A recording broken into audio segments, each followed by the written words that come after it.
You may be surprised to learn some famous people aren't where you think they are. In fact, we don't know where some of them are at all. Today we present two incredible people from history. Where in the world is the body of one of them? And how on earth could the second be treated the way she was? Let's dig into this.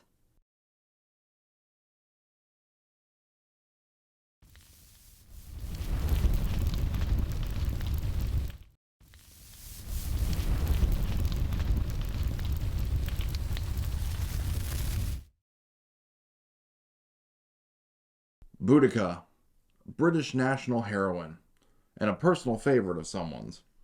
She took on the power of Rome to avenge the treatment of her daughters and her people.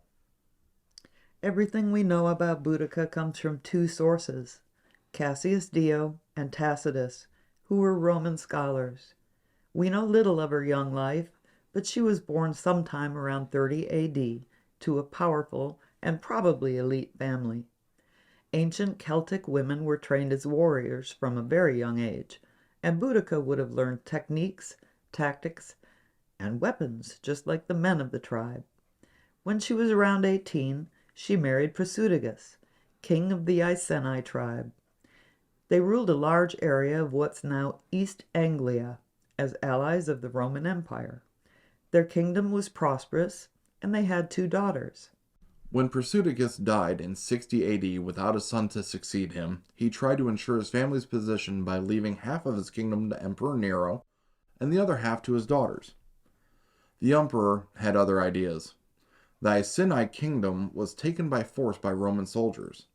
The property and land of the tribe was confiscated.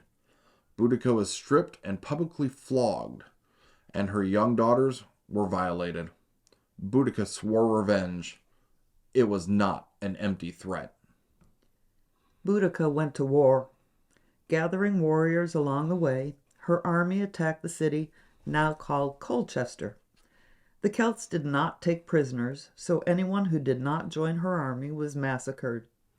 And Boudicca's army was vicious.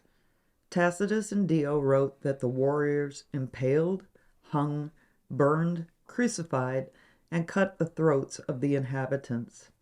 And worse. The city was looted and then burned to the ground. Her army moved on to what are now London and St. Albans, using the same tactics.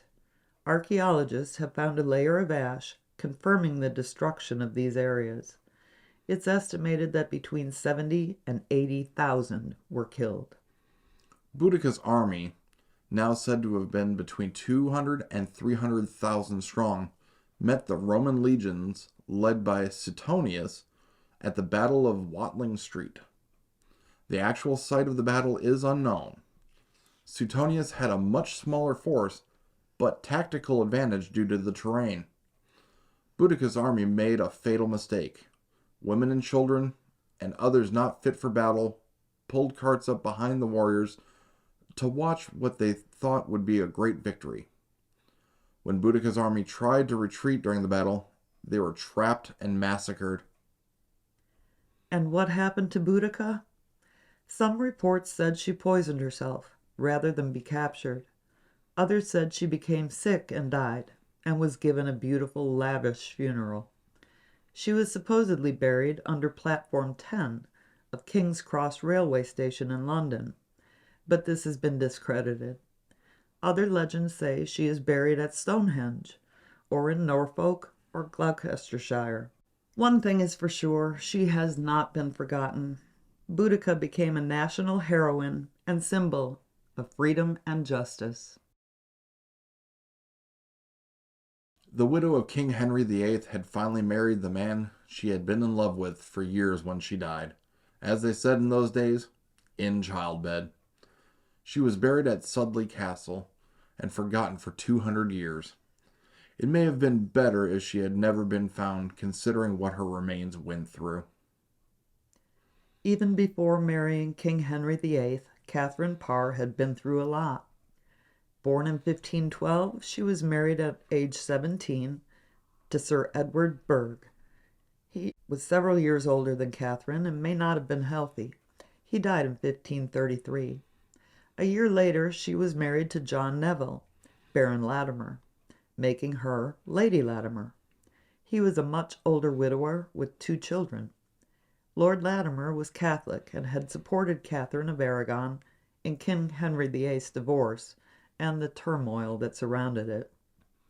During the Pilgrimage of Grace in 1537, Catherine and her stepchildren were held hostage while Lord Latimer's castle was ransacked. Rebels threatened to kill the family, but Latimer got them released. The king could have had them charged with treason, but no charges were made. However, Latimer's reputation and standing suffered. Lord Latimer died in 1543, and Catherine became a very rich woman, and in lady-in-waiting to King Henry's daughter Mary. Poor King Henry had not had a very successful personal life, and he was still reeling from the disaster of his marriage to Catherine Howard. He had gained a great amount of weight and had a festering and smelly sore on his leg.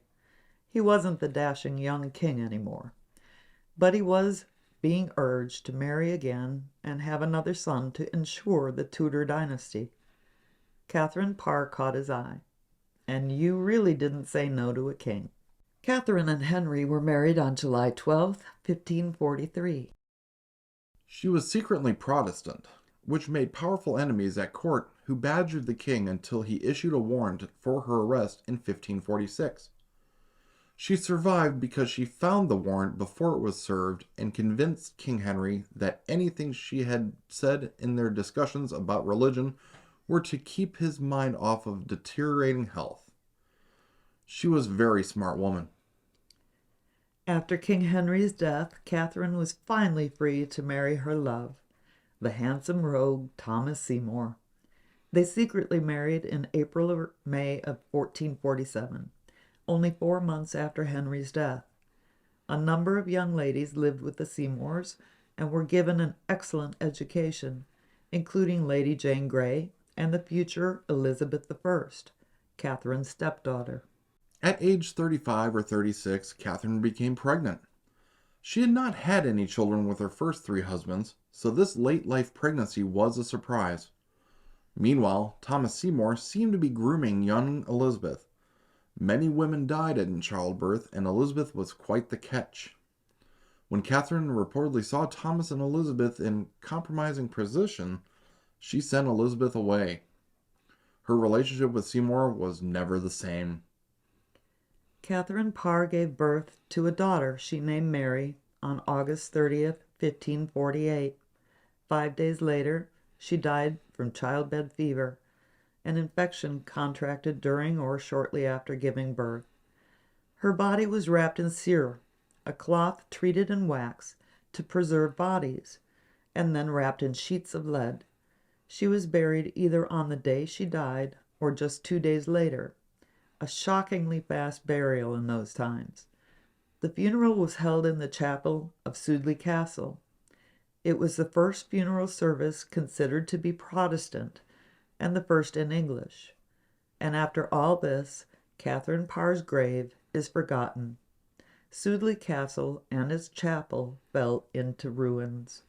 200 years later, a group described as Lady Sightseers decided to investigate the ruins, and they found Catherine Parr.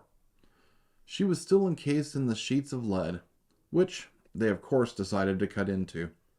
They made 2 cuts through the lead and cire cloth, one over the face and one over the chest, and to their shock, they saw the dead queen perfectly preserved, even her eyes. But the smells coming from the coffin made them cover the queen back up with dirt as fast as possible.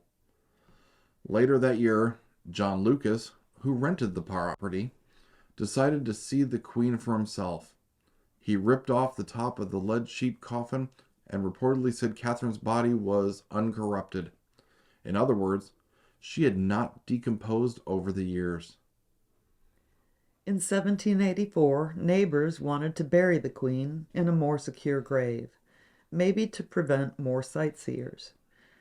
A group described as ruffians took Catherine Parr's body out of its coffin and threw it on a rubbish heap. The parish vicar wrote in 1786 that Catherine's body was in an area where rabbits were kept at the time. And then, in 1792, her body was finally to be buried again in the chapel. But the workers had way too much to drink, and poor Catherine's body was treated horribly. Reports state that her hair was pulled off and her teeth removed. Her head was cut off with a spade, and she was stabbed several times. In 1817, her grave was opened again, and her coffin was found upside down where it had been thrown. Eventually, the Sudeley Castle ruins became the property of the Dent family, and they restored the beautiful chapel. The tomb built for Queen Catherine Parr in 1861 is said to be the most beautiful of any of Henry VIII's wives, and after being missing for 200 years, and the horrible treatment her body endured once she was found, she deserves it. We hope you enjoyed this video, and hey, if you'd like to see more videos like this, let us know down in the comments. We'd really like to dig into this. Don't forget to like and subscribe, and we'll see you on the next one.